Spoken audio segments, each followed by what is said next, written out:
감사하신 주님. 이 밤에도 말씀을 통하여 우리를 찾아오신 주님, 말씀 속에서 우리가 실제로 승리를 얻게 해 주시옵소서. 예수 그리스도 이름으로 기도합니다. 아멘. 오늘 주시는 말씀을 찾아서 교독으로 봉독하겠습니다. 구약성경 여호수아서 23장 1절로 11절의 말씀입니다. 여호수아서 23장 1절로 11절의 말씀을 우리가 교독으로 읽겠습니다. 제가 먼저 여호수아서 23장 1절의 말씀을 읽겠습니다. 여호와께서 주의 모든 원수들로부터 이스라엘을 쉬게 하신 지 오랜 후에 여호수아가 나이 많아 늙은지라.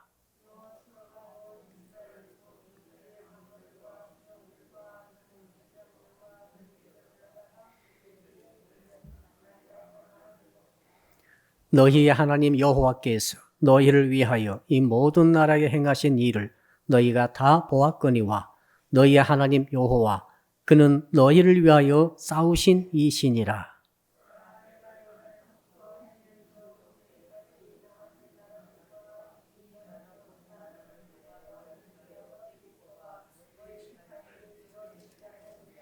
너희의 하나님 여호와 그가 너희 앞에서 그들을 쫓아내사 너희의 목전에서 그들을 떠나게 하시리니 너희의 하나님 여호와께서 너희에게 말씀하신 대로 너희가 그 땅을 차지할 것이라.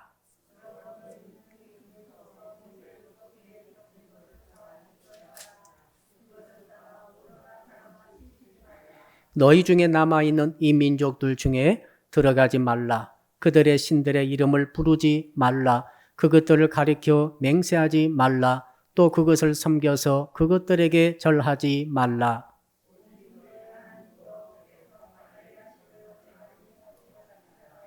이는 여호와께서 강대한 나라들을 너희의 앞에서 쫓아내셨으므로 오늘까지 너희에게 맞선 자가 하나도 없었느니라.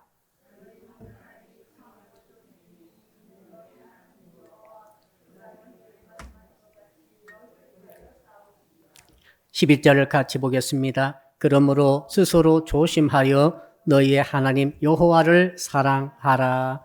아멘. 오늘 주신 말씀의 제목 같이 따라하겠습니다. 한 사람이 천을 쫓아내는 신앙을 가집시다. 여서라 인사할까요? 정말 천 사람을 이길 수 있습니까? 숫자에는 우리가 굉장히 약합니다. 6.25 전쟁 때 북한군이 쳐들어 내려왔을 때 미군과 유엔군이 참전함으로 낙동과 같이 밀렸다가 다시 북쪽으로 밀고 올라갈 수가 있었습니다. 나중에는 압록강을 도착을 선봉대가 했죠. 그때 갑자기 중공군이 밀고 내려왔습니다. 30개 사단, 38만 명이 일시에 밀고 내려왔고 나중에 계산을 보니까 전체 인원 숫자가 300만에 해당이 되었다. 이런 계산이 나왔어요. 숫자로 인해 전술로 밀고 내려오는데 그 유엔군과 미군과 국군이 이길 수가 없어가지고 또 밀립니다. 또 밀려가지고 일사후퇴로 1월 4일 날 다시 한번 서울을 뺏기게 되죠. 그때 엄청난 비극이 발생했습니다. 우리나라 그때 대부분의 모든 이산 가족이 일사후퇴 때 발생을 했다고 합니다. 잠깐 밀렸다가 다시 올라갈 수 있겠지 했는데 밀린 것이 그때 떠난 길이 영원한 이별이 되고 말았어요. 비극이었죠. 자, 우리 사람이 싸울 때는 1대1로 싸우면 되게 1대1로 싸우죠. 우리 격투기라든지 복싱이라든지 레슬링이라든지 태권도라든지 다 1대1로 싸웁니다만은 때로 1대2로 싸우고 1대3으로 싸우면은 숫자가 늘어날수록 훨씬 유리하죠. 그래서 1대3으로 싸우는데 이겼다. 이건 굉장히 어려운 일입니다. 그런데 오늘 본문에 보니까 1대1000으로 싸워도 이길 수 있다라고 주님이 오늘 여호수아서를 통해서 말씀해 주고 계십니다. 성경에는 이런 일이 가끔 있죠. 레위기 26장에도 이런 이야기가 나옵니다. 거기 보니까 너희 5이 100을 쫓고 20대 1이죠. 5명이 100명을 쫓는다는 거죠. 쫓아낸다는 거죠. 그 다음에 100명이 만을 쫓으리니. 야, 그 100대 1이죠. 근데 오늘 본문은 한 명이 1000을 쫓는다 그러니까 1000대 1입니다. 강력하죠. 어떻게 이런 일이 있을까? 여러분, 그 배경을 잠깐 살펴봅시다. 오늘 본문에 보니까 여호수아가 이제 나이가 많았다고 그랬습니다. 여호수아가 모세의 뒤를 이어서 이스라엘의 지도자가 되어서 가나안 정복 전쟁을 총지휘합니다. 드디어 대부분을 다 점령하고 일부분을 점령 못했어요. 근데 이제 전쟁의 소강 상태에 들어갑니다. 90세 때 대부분의 전쟁 마치고 일단 휴전에 들어가면서 20년을 평화롭게 여호수아가 지내게 됩니다.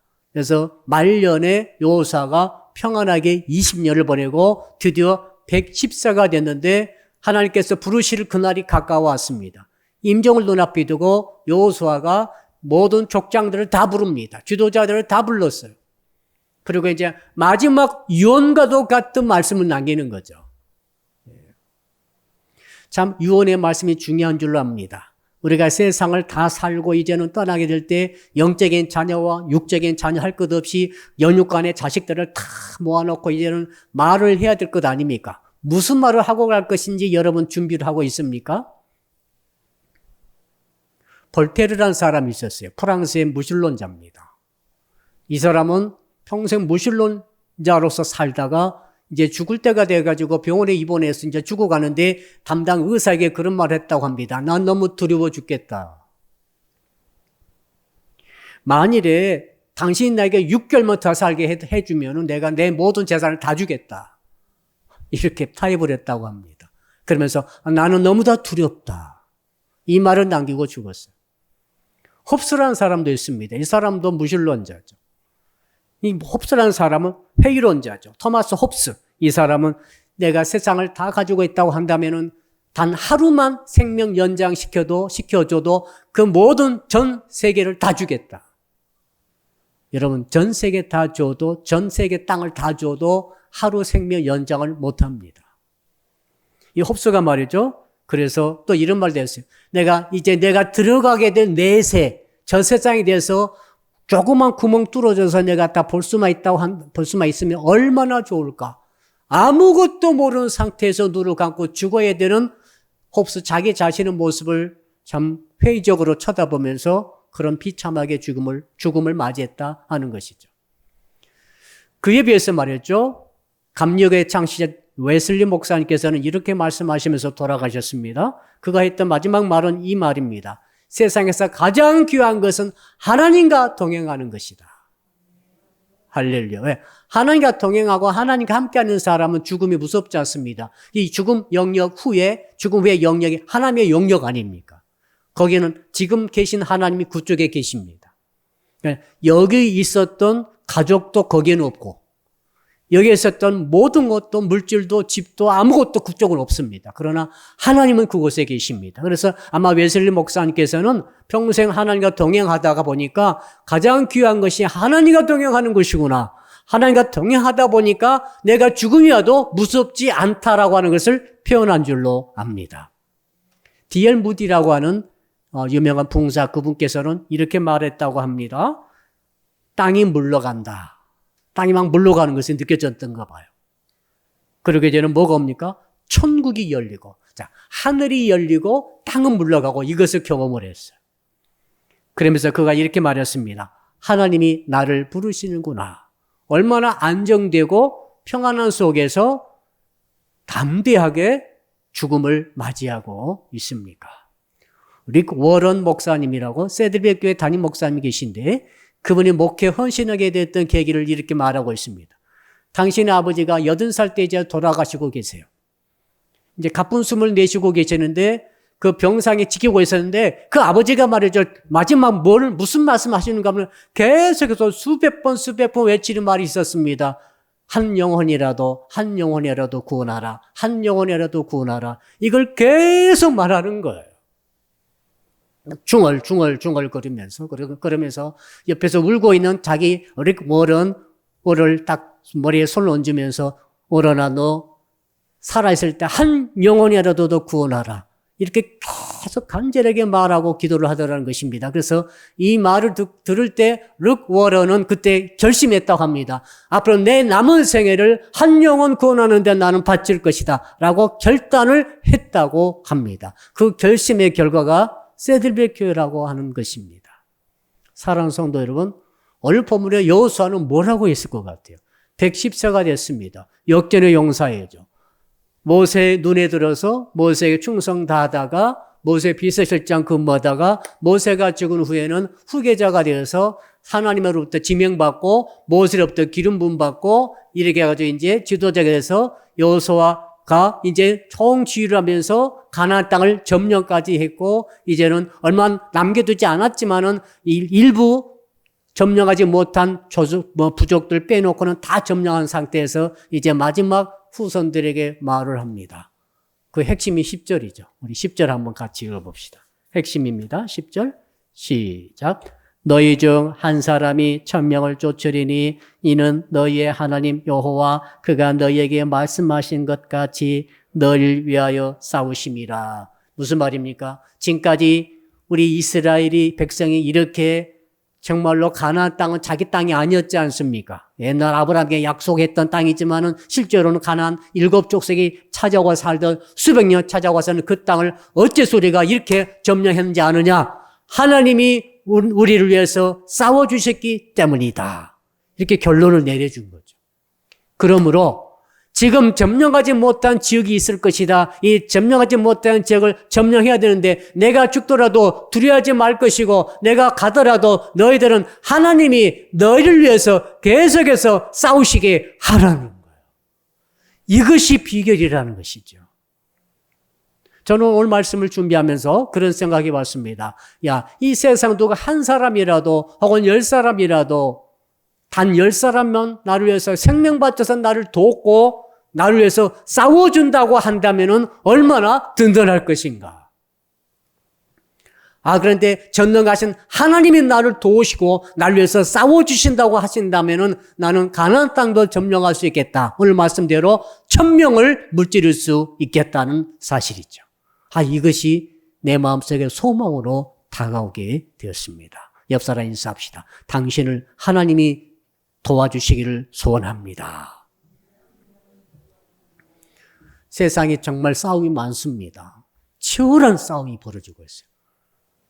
국제적으로도 치열한 외교 전쟁이 벌어지고 실제적인 전쟁도 있고 국내적으로도 경제적으로도 회사에 가도 학교에 가도 치열한 싸움이 계속 벌어지고 있습니다. 진짜 필요한 사람 누군지 아십니까? 나를 위해서 아무것도 따지지 말고 나를 위해서 싸워줄 수 있는 그 사람이 필요해요. 정말로 나를 위해서 생명 바쳐서 싸워주는 사람이 있다고 한다면 얼마나 좋겠는가. 여호수아는 그 비결을 터득한 것 같아요. 하나님이 나를 위해서 싸워주신다는 것을 깨달았어요. 그래서 하나님이 우리를 위해서 싸워주시려면 어떻게 해야 되는가? 이것이 오늘 본문의 주제예요. 한 4가지로 요약해 볼 수 있겠는데 우리 한번 첫 번째로 6절입니다. 여러분, 우리 6절 같이 한번 읽어 보겠습니다. 시작. 그러므로 너희는 크게 힘써 모세의 율법책에 기록된 것을 다 지켜 행하라. 그것을 떠나 우로나 좌로나 치우치지 말라. 그러므로 이 말은 무슨 말입니까? 그 전에 있던 내용이 어떤 내용입니까? 이스라엘, 우리가 광야에서 애굽에서 출애굽해가지고 광야로 가가지고 광야 40년 헤매다가 드디어 이제 가나안 땅에 들어와서 가나안 땅을 이렇게 북가나안, 남가나안, 중부가나안을 다 점령하고 일본 남겨놓았지만 이렇게 우리가 다 점령했다. 이 이유는 하나님이 우리를 위해서 싸워주셨기 때문이다 하면서 그러므로 이제 결론적으로 아주 중요한 말을 하겠다는 것이죠. 그러므로 그렇게 하나님이 너를 위해서 싸워주기를 원한다고 한다면은 어떻게 해야 되는가? 그걸 말해주는 거죠. 첫 번째 뭡니까? 바로 크게 힘써 말씀을 지켜 행하라. 한번 따라 할까요? 크게 힘써 말씀을 지켜 행하라. 작게 행하지 말고 크게 힘써란 말은 결단하고 작정하고 확실하게 어렴풋하게 하지 말고 어중간하게 하지 말고 흐릿하게 하지 말고 왔다 갔다 하지 말고 정말 확실하게, 화끈하게, 확실한 결단을 가지고 그 말이죠. 크게 힘써 말씀을 지키라 이 말이죠. 적당히 타협하지 말라. 말씀을 지키는 것도 아니고 안 지키는 것도 아니고 이런 식으로 하지 말라는 거죠. 뜨뜻 미지근하게 하지 말라는 것입니다. 하나님께서는 누구를 도와주십니까? 확실하게 말씀대로 순종하고 지키는 그 인생을, 그 심령을 주님께서 힘써 싸워주시는 줄로 믿습니다. 이게 첫 번째 비결이에요. 두 번째는 뭡니까? 좌로나 우로나 치우치지 말라라고 말씀하셨습니다. 이 말씀은 여호수아가 처음에 지도자가 될 때 하나님께서 모세를 통해서 주셨던 말씀입니다. 두려워 말라 여호수아야. 얼마나 떨렸겠어요. 200만의 오합지졸을 거느리고 이제 가나안 땅에 들어가야 되는데 여리고 성부터 시작해가지고 모든 성들이 방비가 얼마나 철저한지 자기가 눈으로 다 목격하고 왔던 다 정탐하고 왔던 다 본 게 있기 때문에 내가 말로는 담대하게 믿음으로 외쳤지만은 그러나 실제로는 저들이 얼마나 무장이 잘 돼 있고 얼마나 성이 튼튼하고 얼마나 군대 숫자가 많은지 얼마나 그때는 그 병기들이 말이죠. 그 사람들은 신무기를 다 갖고 있었어요. 그쪽에 문명이, 특히 철기 문명이 있어가지고 그들은 다 철기로 무장하고 있었어요. 근데 이 이스라엘 군대들 말이죠. 칼리페로 철기 칼이 없었어요. 그러니까 굉장히 열세 아닙니까? 이걸 알고 있어서 너무 두려워 떨었는데 하나님께서 너 담대하라, 두려워하지 말라, 좌로나 우로나 치우치지 말라. 그럼 내가 네가 형통하리라. 이 말씀을 들었는데 이 들었던 말씀을 다시 한번 이제는 죽을 때에 자기 백성들에게 남기고 있다는 사실이죠. 자, 사랑하는 성도 여러분, 이 좌로나 우로나 치우치지 말라 말은 말씀대로 지켜라 이 말입니다. 말씀대로 살아가라, 믿고 살아가라. 만약 좌로나 우로나 치우치게 되면은 빠지는 거죠. 빠져버리는 거죠. 축복의 길에서 탈락됩니다. 축복의 땅에서 쫓겨나는 것이죠. 이 개념이 강력하게 있어요. 레위기 보니까 그런 말씀이 있습니다. 레위기서 보니까 이런 말씀이 18장 레위기서 25절 쭉 읽어보게 되면 이런 말씀이 있습니다. 그 땅도 더러워졌으므로 내가 그 악을 인하여 벌하고 그 땅도 스스로 그 거민을 토하여 내느니라. 땅이 말이죠. 땅. 가나안 땅은 하나님이 선택하신 땅이에요. 아브라함 때부터 주겠다고 땅을 약속하신 땅이 가나안 땅입니다. 이건 성별된 땅이고 구별된 땅이고 거룩한 땅입니다. 하나님의 땅입니다. 하나님의 정한 방식으로 하나님의 정한 사람이 하나님의 정한 스타일대로 살아갈 때 복받도록 정해진 땅이 바로 가나안 땅인데 그 땅에서 가나안 족속이 들어가가지고 어떻게 했습니까? 온갖 우상 숭배, 온갖 좋지 못한 짓거리, 몰렉 신에게 자기 자식을 태워서 바친다든지 나무를 깎아서 바알과 아세라 만들어 놓고 거기에 절하고 공을 들이고 별 이상한 짓을 다 한다든지. 자, 그러니까 하나님께서 정한 그 가나안 땅 안에서 죄악이 관영하고 죄악을 저짐으로 말미암아 그 땅이 가나안 족속을 토하여 내쳐버린다는 것이죠. 이 역할을 이스라엘 백성이 들어가서 하는 거죠. 놀랍지 않습니까?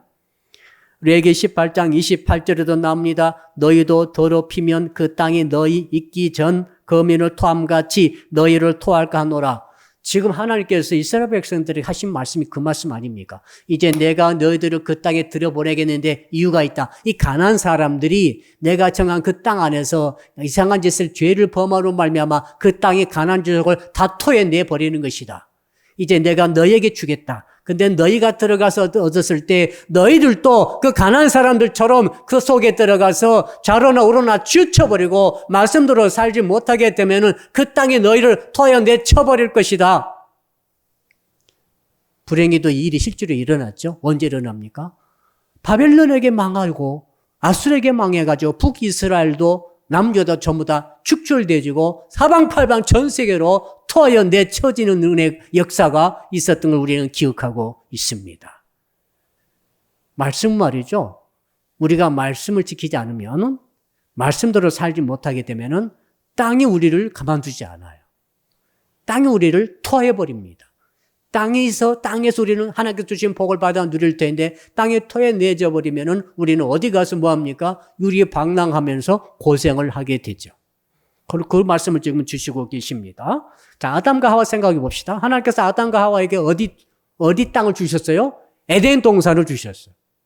그 에덴 동산에서 아담과 하와가 들어가 살면서 정말 말씀대로 살았으면 괜찮을 텐데 주의 말씀을 어기고 자, 선악을 알게 한 나무 열매를 따먹고 말았습니다. 그 결과 에덴 동산이 아담과 하와를 쫓아내버립니다. 토해버립니다. 쫓겨났죠? 자, 노아 때는 어땠습니까? 노아 때 노아 사람들, 노아 때 그 같이 살던 사람들이 죄악에 관여하고 우상 숭배하고 참 사람의 아들들과 하나님의 아들들과 사람의 딸들이 여러 가지로 죄를 범한다는 것을 뜻하고 있는 것이죠. 그러므로 말미암아 노아 시대 때 홍수가 임함으로 그 땅에 살던 모든 거민들을 토해내버리는 것이죠. 정말이지 않습니까? 여러분, 소돔과 고모라도 마찬가지 아닙니까? 소돔과 고모라에 롯이 들어가 사는데 소돔 고모라 사람들이 그 악이 얼마나 관영하든지 동성애가 또 얼마나 그 여러 가지 주춤하던 죄악이 관영하든지 하나님께서 자, 유황불을 던져가지고 소돔과 고모라 살던 사람들 전부 다 그 땅에 살지 못하도록 뜨거운 불이 활활 타오르는데 어떻게 그곳에 살겠어요? 뛰쳐나갈 수밖에 없는 것이죠. 다 버리고 뛰쳐나가고 말았습니다. 여러분, 이스라엘 백성도 마찬가지고 그렇다면 이제 저와 여러분의 문제이죠. 우리가 이 땅에서 살아가고 있습니다. 이 땅이라는 것은 삶의 현장이죠. 교회라고 하는 삶의 현장도 되고 가정이라고 하는 삶의 현장도 되고 실질적으로 사업장과 직장이라고 하는 삶의 현장도 되겠습니다. 우리 아이들은 학교라고 하는 삶의 현장도 되겠습니다. 그 현장에 살 때 말씀대로 좌로나 우로나 치우치지 않고 그대로 크게 힘써 지켜야 할 줄로 믿습니다. 그럴 때 땅이 우리를 토해내지 않고 땅에서 우리가 복을 받아 누리면서 살아가게 될 줄로 압니다. 이 은혜가 있기를 주님으로 축복합니다. 요셉이 말이죠. 애굽으로 들어갔죠. 얼마나 고생했습니까? 애굽에 들어가지고 노예살이 하면서 모함도 받으면서 감옥살이도 하면서 고생 많이 했습니다마는 요셉이 한 가지는 틀림없이 있었던 것 같아요. 절대로 말씀을 어기지 않는다. 말씀을 떠나서 좌로로 우러나 치우치지 않는다. 보디발의 아내가 죄를 유혹할 때 절대 죄를 짓지 않았습니다. 이거 하나님께서 보신 것 같아요. 그래서 애굽 땅에 있을 때 애굽 땅에서 결국에는 요셉은 복을 받아서 총리가 된 줄로 믿습니다. 놀랍죠? 쫓겨나지 않고. 그러므로 오늘 이 밤에 성도 여러분 정말로 이 땅에서 복을 받아 누리고 살려면은 오늘 주께서 말씀하신 대로 1000명이 적이라 할지라도 물짓고 있으려고 한다면은 하나님의 말씀을 절대 굳게 힘써 크게 힘써 지키시고 자라나 우러나 치우치지 않기를 축복합니다. 그래서 땅이 우리를 토해내지 못하고 도리어 땅이 우리로 인해서 더욱더 복을 받아 누리도록 하는 은혜가 있을 줄로 믿습니다. 왜 그렇습니까? 하나님께서 싸워주시기 때문에 그렇죠. 1000명의 적이 있다 할지라도 하나님이 싸워주시기 때문에 그들을 다 물쳐서 하나님께서 복을 받아 누리도록 허락해 주시는 줄로 믿습니다. 7절 같이 또 읽어볼까요? 두 번째로 어떻게 해야 될 것인가? 7절입니다. 시작.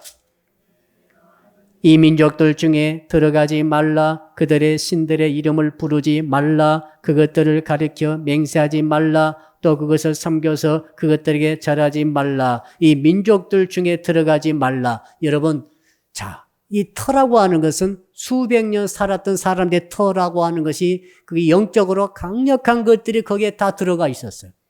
그래서 그들에게 들어가지 말라. 이 말은 무슨 말인가 하면 그들과 교제하지 말라, 사업하지 말라, 접촉도 하지 말라 이런 뜻이 아니에요. 그거 오해하면 안 됩니다. 하나님께서 우리 성도들에게 야 너희들 세상에 들어가지 말라 그 말을 그렇게 해가지고 우리끼리 개토를 형성하고 우리끼리만 사업하고 우리끼리만 친교하고 우리끼리만 이게 이런 말이 아닙니다. 그런 말 아니라 바로 영적으로 우상 숭배적인 영적인 세력에 접촉하지 말라 이 말입니다. 그들의 세계관, 그들의 가치관, 그들의 그 종교관, 그들의 신앙관 이런 것들, 그들의 문화관 그 속에 있는 영적인 악한 우상 숭배적인 요소에 대해서 접촉하지 말란 말이지. 우리는 그들과 뭐 해야 됩니까? 접촉하며 사업도 하고 관계도 하고 친교도 하면서 지내야 할 줄로 믿습니다. 그래야 영연형을 행사할 것 아닙니까? 그러나 영적으로는 절대로 접촉하지 말고 그 다음에 계속 말하고 있죠. 접촉하지 못할 뿐만 아니라 그 신들의 이름도 부르지 말라. 이름도 부르지 말라 그랬죠. 이름도 부르지 말고 그다음 그것들 가리켜 맹세하지 말라. 그다음에 그것들을 섬겨서 그것들에게 절하지도 말라. 강력하게 경고하고 있습니다. 왜 그렇습니까? 여러분 절대로 오늘의 운세 보지 말기를 축복합니다. 보지 마세요. 인터넷은 뭐든 아무튼 여행수 하는 것을 다 하지 마세요. 하나님이 하시는 거예요. 하나님이 다 하시는 것이지 운수가 되는 거 아니에요. 운수가 대통령에서 되는 거 아닙니다. 사주팔자 때문에 되는 거 아니에요. 사주단다 이런 거 그 결혼시킬 때 절대 하지 마세요. 장난으로 하지 인터넷 점도 보지 마세요. 타로 카드 보지 마세요. 저기 하도 오브도 있더라고. 무슨 타로 무슨 찻집이 있던가? 벌게 가지고 이렇게 찻집이 있어서 찻집이 있는 것 같아요. 그런 데 가지 마세요. 그런 것들이 인간의 운명을 좌우지지 못합니다. 하나님만이 인간의 운명을 좌우하시는 유일한 분이신 줄로 믿습니다. 그러니까 이런 모든 문화, 세속적이고 영적 우상 숭배적인 하나님보다 더 우선순위를 갖고 있는 존재를 섬기는 이런 요소는 전부 다 우상 숭배적인 요소이고 그것들에 대해서 절하지도 말고 이름까지도 부르지 말고 경배하지 말라 이렇게 말씀하신 줄로 믿습니다. 그러면 뭐가요? 우리 하나님께서 1000명이라도 이길 수 있는 힘을 그 심령에게 불어넣어 주신 줄로 믿습니다. 여러분 1000명이 나를 호위한다고 생각해 보세요. 얼마나 든든하겠습니까? 1000명은 숫자 1000명이라기보다는 군대를 말하는 것이죠. 완전 숫자가 1000명 아닙니까? 10 곱하기 10 곱하기 10 하면 1000이죠? 10 곱하기 10 곱하기 10. 완전 숫자가 3개 곱해지면 얼마나 완전하겠어요? 하나님의 완전한 보호하심, 완전한 승리를 보장해 주신 역사가 우상 세력에서 절대 접촉하지 않을 때 주께서 허락해 주시는 줄로 믿습니다. 여러분 그러니까 우상 숭배적인 요소 있으면은 보지도 마세요. 알았죠? 이단과 사이비와 점치는 것과 이런 모든 종류의 것들 그 대신 사업하는 거, 일하는 거, 연구하는 거 이런 것들 적극적으로 가야 됩니다. 스터디하는 거 적극적으로 불신자와 같이 스터디하고 대화도 하고 해야 합니다. 사업도 해야 됩니다.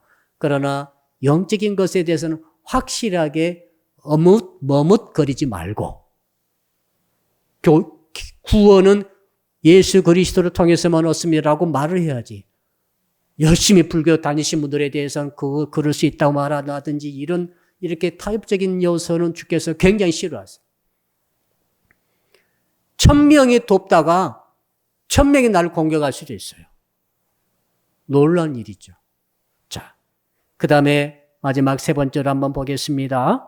여러분, 이제 8절, 우리 8절 한번 읽어볼까요? 8절 시작. 오직 너희의 하나님 여호와께 가까이 하기를 오늘까지 행한 것 같이 하라. 가까이 하라 이 말은 철석부터 써라. 사생 결단하고 떨어지지 않게 해라. 자, 포도나무 나무에 가지가 붙어 있듯이 하라. 이런 뜻입니다. 내가 네 안에, 네가 내 안에 있게 하라. 사도 바울께서는 갈라디아 2장 20절에 내가 그리스도와 함께 십자가 못 박혀 죽었나니 그런지 이제 내가 산 것이 아니라 내 안에 그리스도께서 사시는 것이라. 이렇게 말씀하셨지 않습니까? 내가 육체 가운데 살아서 나를 사랑하사 나를 위하여 자기 몸을 버리신 하나님의 아들을 믿는 믿음 안에서 사는 것이라. 이것이 비결입니다. 어떻게 1000명이 나를 도울 수 있을까? 바꾸면은 어떻게 여호와께서 나를 도우심으로 1000명이 달라붙어도 내가 이길 수 있을까? 살다 보니까 정말 우리를 괴롭히고 공격하는 사람들이 많아요. 세력들이 많이 있어요. 옆 사람 인사합시다. 당신을 공격하는 세력도 있지요. 여러분 없는 사람은 없어요. 다 적이 있어요. 근데 적이라고 그래가지고 대놓고 공격하다가 또 당합니다. 하나님께서 이기게 해주셔야 됩니다. 따라합시다. 원수 갚는 것을 하나님께 맡깁시다. 원수가 숫자가 많아. 1000명이야. 나는 혼자입니다. 얼마나 약합니까? 그러나 하나님께서 말씀하셨어요. 야, 네가 나를 가까이 하고 있니? 네가 내 안에 있고 내가 네 안에 있니? 야, 포도나무에 가지가 붙어 있듯이 네가 나에게 붙어 있니? 라고 계속 물어보시는 거죠. 절대 떨어지지 않을 정도로 주와 동행하고 있을 때 주님께서 우리 위해서 싸워주심으로 1000명이 달려든다 할지라도 승리하게 되는 줄로 믿습니다. 이거 실제 경험한 사람이 있죠. 누굽니까? 다윗이죠. 시편 18편 우리가 여러 번 읽었는데요. 거기 보면 이렇게 다윗이 고백하고 있습니다. 나의 시편 18편 1절과 2절입니다. 나의 힘이신 여호와여 내가 주를 사랑하나이다. 여호와는 나의 반석이시요 나의 요새시요 나를 건지시는 이시요 나의 하나님이시요 내가 그 안에 피할 나의 바위시요 나의 방패시요 나의 구원의 뿌리시요 나의 산성이시로다. 한마디로 요약하면 두 가지죠. 내가 주 안에 있고 주님이 내 안에 있으며 내가 주님을 사랑한다는 것이죠. 우리 11절 마지막 절 읽어볼까요? 11절 마지막 절 시작. 그러므로 스스로 조심하여 너희의 하나님 여호와를 사랑하라. 다윗은 말이죠. 주 안에 있었고 주님이 자기 안에 있었어요. 주님과 한 번도 떨어진 적이 없어요. 광야 길을 도망갈 때도 주님과 함께 도망갔고 블레셋 땅에 망명 생활할 때도 다윗이 주님과 함께 갔습니다. 전쟁터에도 주님과 함께 갔습니다. 그리고 주님을 사랑했습니다.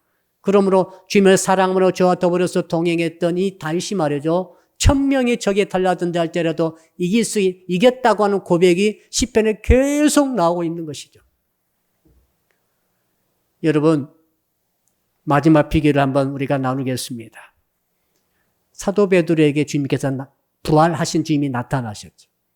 베드로는 주님을 배반했어요. 3번 부인했습니다. 그럴 수는 없어요. 그러나 그게 현실이에요. 그게 현실. 그때 이제 베드로를 다시 회복시켜야만 됩니다. 어떻게 회복시키셨습니까? 주님이 하신 방법 보세요. 주께서 고기를 구워가지고 새벽에 고기를 한 마리도 못 잡고 올라오던 그 제자들에 대해서 고기를 구워가지고 친히 다 조반을 먹여주신 다음에 뭐라고 하셨습니까? 베드로에게 베드로야 네가 나를 시몬아 네가 나를 사랑하느냐고 묻습니다. 딴 건 묻지 않고 사랑하느냐를 물으셨습니다. 진짜 중요한 질문이죠. 베드로가 회복되려면은 베드로가 1000명의 적에 달려붙는 이 세상에서 복음을 전하는 삶을 살아야 되는데 그 상태로는 살 수가 없어요. 한 명도 못 이깁니다. 한 명도. 어떻게 1000명을 이기겠어요? 그때 주께서 그걸 회복시키기 위해서 네가 나를 사랑하느냐고 물으시는 거죠. 3번이나 물으셨습니다. 요한의 아들 시몬아 네가 이 사람들보다 나를 더 사랑하느냐? 베드로가 주님을 진정으로 사랑한다는 것이 뭘 뜻하는가 하면은 진짜로 주님과 함께 있는 거예요. 여러분 진짜 누구 사랑하십니까? 늘 그 사람 생각나죠? 늘 생각나고 늘 꿈속에서도 생각나고 우리 희찬이 청년도 아마 생각나는 사람이 있을지 모르겠어요. 늘 잠만 자면 그 사람이 떠오르고 누굽니까? 목사님이잖아. 여러분 정말로 사랑하면 말이죠. 떨어질 수가 없어요. 우리 어머니들이 자녀를 사랑하는데 그 증거가 있습니다. 늘 생각하고 있어요. 자녀가 커도 마찬가지예요. 오늘도 우리 권사님과 이야기가 왔습니다. 자녀가 다 컸어도 늘 생각하고 계시는 거죠. 자녀 손을 늘 생각하고 있어요. 왜요? 사랑하기 때문에 그렇습니다. 떨어질 수가 없어요. 여러분이 하나님을 진짜 사랑한다고 한다면은 하나님의 생각을 안 할 수가 없을 거예요. 근데 목사님 저는 일주일에 꼭 주일 예배 와서 그때서야 하나님 생각납니다. 그 사람은 진짜 하나님 사랑하지 않는 사람이에요. 예배 때 그때 하나님 생각한대요. 예배당 딱 나가면 그때 하나님 잊어먹고 그때부터 어떻게 돈을 벌 것인가, 어떻게 일할 것인가, 어떻게 직장 일을 이러니 저러니 하다가 막 너무 바쁘고 너무 힘들고 해가지고 다 잊어먹고 있다가 주일 딱 주일이네. 그때 성경책 들어와서 예배 드리면서 말씀 들으면 그때서야 이제 주님을 생각하는 거죠. 그 사람은 주님을 사랑하지 않는 사람이에요. 다윗의 시편 보세요. 다윗이 얼마나 주님을 사랑했는지. 비록 그가 시순을 한 번 했으나 끊임없이 주님을 노래하고 찬양하고 묵상하고 생각하고 고백하고 곡줄 붙여서 수금으로 노래하면서 주님을 높이고 그러니 우리 찬양팀은 복받은 사람들인 줄로 믿습니다. 늘 찬송과 가사 속에서 기도처럼 읊조리면서 곡을 붙여서 소리를 전심을 다하여 목소리를 다하여 모든 악기를 총동을 하여 하나님을 사랑한다고 고백하는 것이 찬양 아닙니까? 주님을 진짜 사랑하는 사람들은 찬양하게 됐어요. 그 주님을 생각해요. 묵상하고 잠잘 때도 주님을 생각해요. 그러니까 자연히 주께서 내 안에 내가 주 안에 있게 되는 거죠. 그러므로 그런 심령에 대해서 주께서 오늘 약속해 주셨습니다. 10절 말씀 그대로지 않습니까? 네가 한 사람이라 할지라도 1000명을 쫓으리라. 한번 따라합시다. 1000명을 쫓으리라. 이 은혜가 있기를 주 이름으로 축복합니다. 이제 말씀의 정리를 해보겠습니다. 우리 인생의 마지막이라고 생각합시다. 우리 영육간의 자녀에게 어떤 공고를 하고 어떤 말을 남길 것입니까? 첫째는 하나님을 사랑하라고 말해주고 싶어요. 하나님을 사랑하라. 그래서 네가 절대 하나님과 떨어지지 말아라. 어떤 일이 있다 할지라도 네 안에 주님이 계시게 하고 너는 주 안에 들어가 있어라. 그러기 위해서 너는 말씀을 지키게 돼 힘써 말씀을 지키라.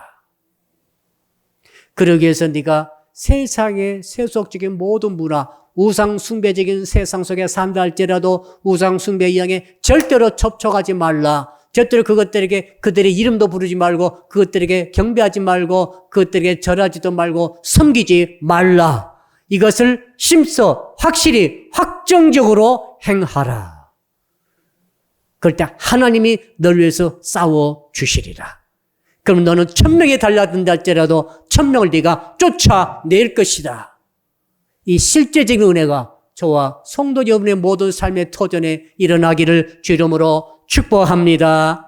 아멘. 성도 여러분 두 손 높이 드십시다. 우리 주님을 정말 마음에 모시겠습니다. 주님과 딱 붙어 있겠습니다. 주님을 사랑하겠습니다. 주님을 사랑합니다. 주의 말씀을 따라서 좌로로 치우치지 않겠습니다. 주의 말씀을 심써 굳게 지키겠습니다. 악한 것, 우상 숭배적인 것은 모양까지도 보지 않고 접촉하지 않고 절하지 않고 입술에 담지도 않고 가까이 가지도 않겠나이다. 우리 주여만 부르고 한 10분 동안 말씀 붙들고 간절히 기도합니다. 주여, 살아계신 아버지 하나님, 오늘 한 명이 1000명을 쫓아낸다고 말씀하시사오니